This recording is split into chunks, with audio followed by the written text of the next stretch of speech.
very serious topic tonight, obviously. Should we invade or attack Iran, or should we not? I'm taking the position we should. And my job today, my job this evening, is to persuade each of you to believe the way I do. All right? That's my job. And if you shake your head no, then you might as well go back home. Because if you're not open-minded enough to let the facts persuade you, what are you doing in an intellectual debate and discussion like this evening? If you've made up your mind and there's no facts that can persuade you, my heart really bleeds for you. Because the Rabbi Frank said something very interesting. Positions do change. My job is to change your position, but I don't know what your position is. How many right now believe we should invade Iran immediately?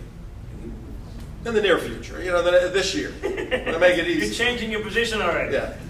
All right, so most believe we ought not. So I got a big job in front of me. Right here. Give us a reason for invading. Give us the reason. He will. You have a position. If you have a position, you got a position.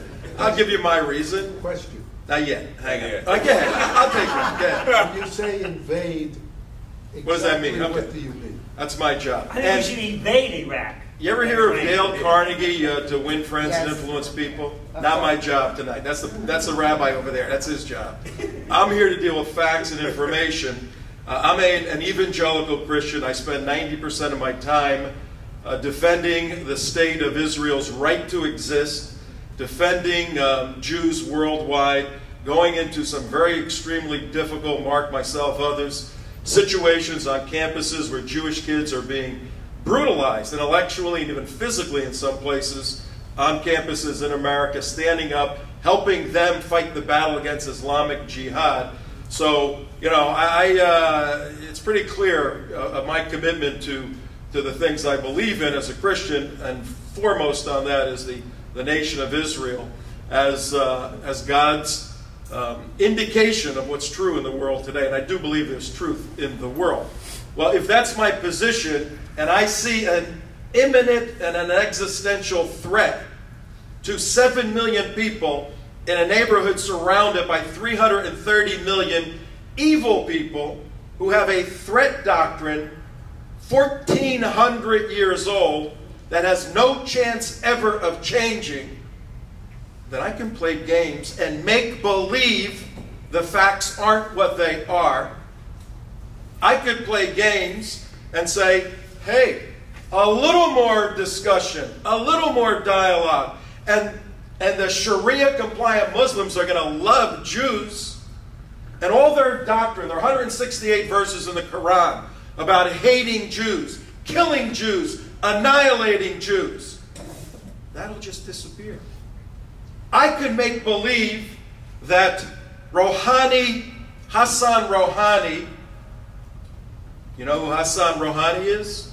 I could make believe Hassan Rouhani wasn't the right-hand man to Ayatollah Khamenei for 20 years. I can make believe Hassan Rouhani wasn't the chief negotiator for a nuclear-capable Iran. I can make believe he wasn't.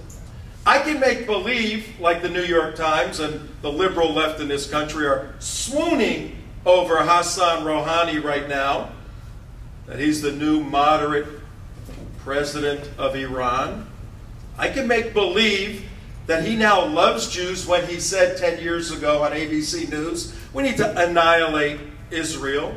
The Zionist Jews run America. 9/11 is because of the Zionist Jews. I can make believe Hassan Rouhani is going to change his mind. I can make believe the ruling 12 elders, the mullahs in Iran aren't 12ers. Why do you think there's 12?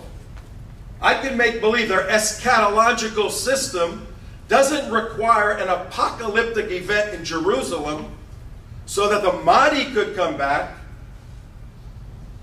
and destroy all Jews. I can make believe that that doesn't exist, or I could deal with the facts. And if I deal with the facts as they are, not as you'd like them to be, Israel is in the gun sights.